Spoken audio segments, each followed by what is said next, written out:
नमस्कार, MNTV पर आप सभी का स्वागत है। आज मुंबई के चैत्य भूमि पर भारतीय कम्युनिस्ट पार्टी की तरफ से यानी CPI-M की तरफ से CPI की तरफ से गोविंद पानसरे जी की हत्या हुई थी और उनका अभी तक उनकी खूनी जो है अभी तक पुलिस के हाथ में नहीं लगे हैं। पुलिस इसमें नाकामयाब हुई है उनको खूनी को ढूंढने के लिए और इसी के लिए आंदोलन हुआ था।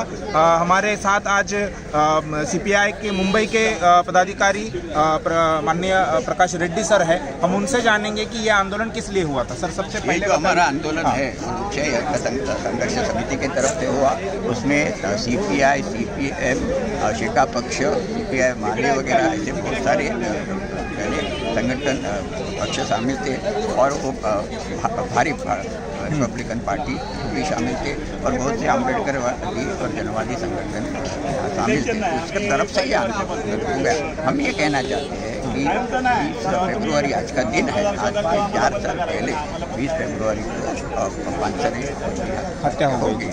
तो हमारा कहना है कि एक हत्या का सवाल नहीं है। पानसरे की हत्या पहले और फिर कलबुर्गी जी की भी हत्या हुई। तो उसका जिम्मेदार जो है, हमारा ये कहना है संघ सनातन संस्था जो है वो उनमें जिम्मेदार है।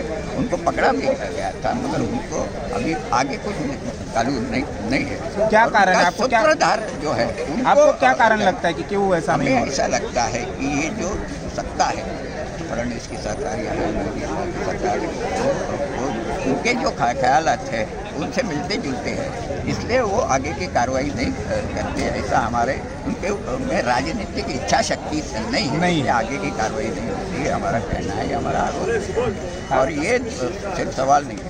अभी ये जो तेल तुमड़े हैं और विचारवंत है, एक तरफ उनकी हत्या करे, दूसरी तरफ उनको ये देशद्रोही करके पकड़ रहे हैं, वो भी सवाल हमारा यहाँ था।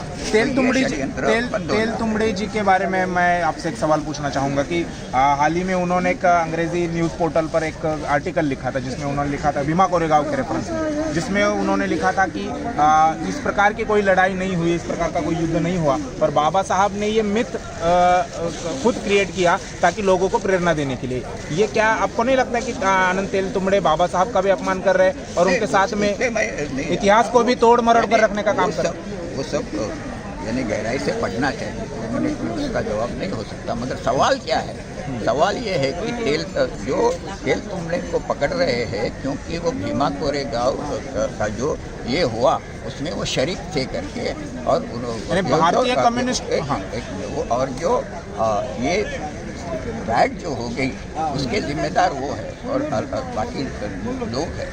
तो एक बोटे और भिड़क को छोड़ करके बाकी लोगों को तेल तुमड़े जो उसमें शरीक भी नहीं थे उनको वहाँ कॉर्नर कर दिया है क्योंकि वो शासन के ऊपर यानी वो सवाल उठाते हैं, इसलिए उनको टारगेट कर रहे हैं। और ऐसे अनेक लोग हैं। कन्हैया को भी राष्ट्रद्रोही कह जा रहे हैं, जिग्नेश मेवानी। तो जो सरकार के खिलाफ बातचीत करेगा उसको देशद्रोही या अर्बन नक्सल वगैरह ठहरा करके पकड़ उसके खिलाफ। इसके अलावा भी देश में EVM का एक मुद्दा उठ रहा है। EVM पर आरोप लग रहे हैं, चुनाव आयोग पर आरोप लग रहे हैं। भारतीय कम्युनिस्ट पक्ष का क्या स्टैंड है EVM पर? नहीं, EVM का स्टैंड उसमें शक है, यानी जो इलेक्ट्रॉनिक्स मशीन है उसमें फेरफार हो सकता है तो उसकी जांच होनी चाहिए। ये फेयर डिमांड है। VVPAT करके आया है मगर उसका अभी संशोधन चल रहा है। तो हमारा ये कहना है कि जो अपनी पुरानी पद्धति थी वो क्यों नहीं हम अपनाए, यानी भारतीय कम्युनिस्ट पक्ष जो है वो बैलेट पेपर पर वापस जाना चाहिए, फिर से बैलेट पेपर पर चुनाव होने चाहिए, इस प्रकार की उनकी डिमांड। ये कह रहे हैं कि ये फुल प्रूफ नहीं हुआ है तो उसमें शक है, तो शक दूर होना अच्छा है। वो बैलेट पेपर के ऊपर ये हो सकता है। अलग अलग कंट्रीज में वापस बैलेट पेपर के ऊपर चुनाव हो रहा है। 10% जो आर्थिक आधार पर आरक्षण दिया है उस पर CPI का क्या स्टैंड है? नहीं, जो ये है अपना संविधान ये कहता है सोशल एंड एजुकेशनल बैकवर्ड है, उनको आरक्षण देना चाहिए। ये हमारा ये कहना है। संविधान भी ये कहता है। संविधान को बाजू रख करके उन्होंने वोटों की राजनीति करने के लिए, जाति को बांटने के लिए ये यहाँ एक ऐसा ये किया है। हम आरक्षण देंगे, वैसे वो नौकरियाँ ही ये नहीं कर रहे हैं, छटनी हो रही है, कॉन्ट्रैक्ट पे लोग है, तो ये लड़ाई झगड़ा लगाने का है। मोदी साहब ने कहा था कि 2 करोड़ लोगों को हम हर साल नौकरियां देंगे। कहाँ 2 करोड़ लोग? उनके जो चुनावी ये थे, उन्होंने बोला था हम ये करेंगे।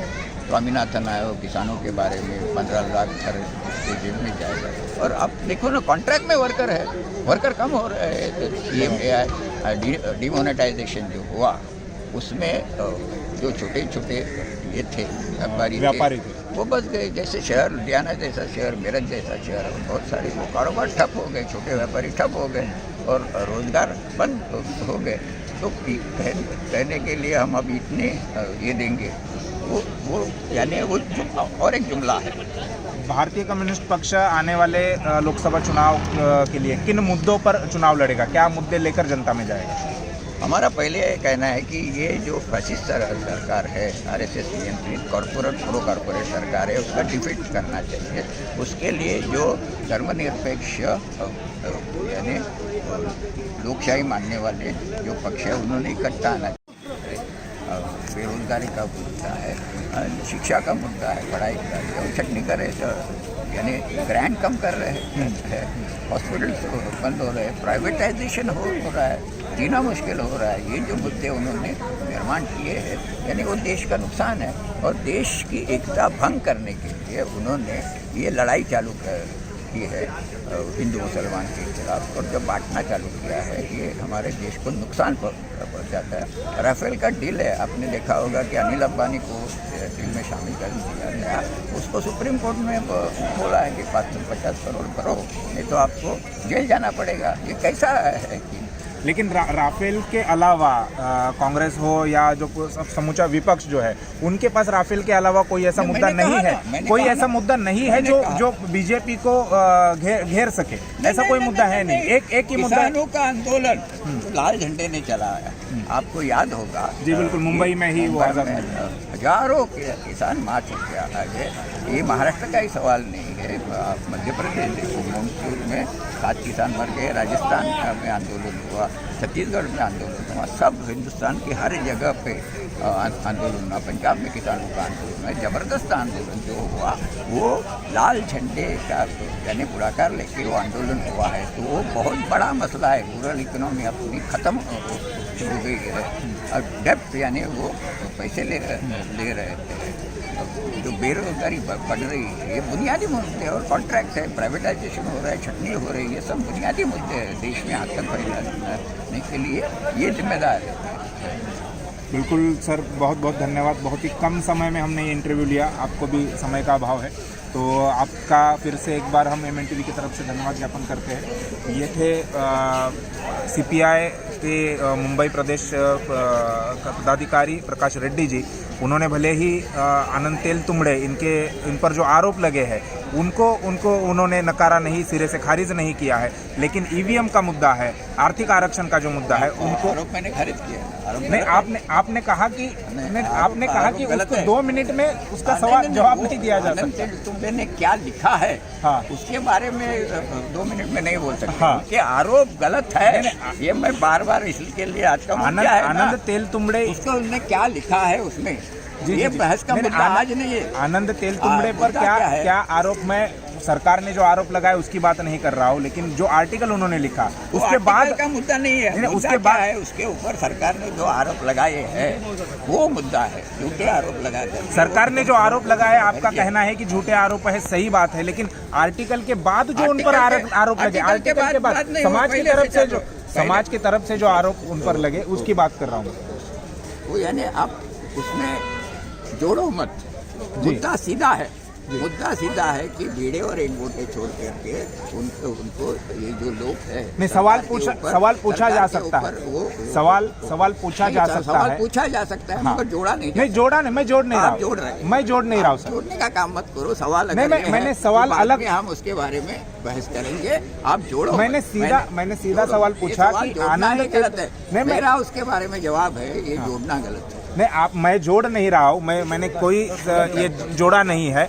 मेरा केवल यही कहना था कि आनंद तेलतुंबड़े जी ने जो आर्टिकल लिखा था उसमें उन्होंने साफ तौर पर लिखा था कि भीमा कोरेगांव की ऐसी कोई लड़ाई नहीं हुई, ऐसा कोई युद्ध नहीं हुआ। ये बाबा साहब ने एक मिथ रचा है ताकि लोगों को प्रेरणा मिल सके। तो उन्होंने एक तो बाबा साहब का अपमान किया, उसके बाद उन्होंने वो 500 लोग जो उस लड़ाई में लड़ रहे थे उनका भी अपमान किया। तो ये सवाल मेरा सीधे तौर पर सवाल था, लेकिन प्रकाश रेड्डी ने उसका जवाब नहीं दिया। वो कह रहे कि आप जोड़ रहे, मैं बिल्कुल भी नहीं जोड़ रहा हूँ। सरकार की तरफ से आनंद तेलतुंबड़े पर जो आरोप लगे, हो सकता है वो आरोप गलत है, लेकिन इस आर्टिकल की वजह से आनंद तेलतुंबड़े जी के पर जो भी आरोप लगे उसका जवाब मैं उनसे जानना चाहता था। खैर, उन्होंने अपनी बात टाल दी है। तो ये प्रकाश रेड्डी थे, CPI के मुंबई प्रदेश के पदाधिकारी है, सीनियर पदाधिकारी है। तो उन्होंने आनंद तेलतुंबड़े इनके ऊपर लगे समाज की तरफ से जो आरोप लगे हैं उस पर भले ही बात नहीं की हो, उसको टाल दिया हो, लेकिन EVM का मुद्दा है, 10% आर्थिक आधार के आरक्षण का मुद्दा है, उसको उन्होंने संविधान विरोधी करार दिया है। और ये अंडरलाइन करने वाली बात है कि CPI भी फिर से बैलेट पेपर पर चुनाव लड़ने के लिए ये उनकी मांग है, उनकी डिमांड है। बस यही था आज का वीडियो। कैमरामैन विक्रम सोनोने के साथ मैं संकेत, धन्यवाद। समाज की महत्वपूर्ण घटनाओं की जानकारी के लिए MN TV को सब्सक्राइब करें और साथ ही साथ बेल आइकन को दबाएं ताकि आपको हर महत्वपूर्ण जानकारी मिलती रहे।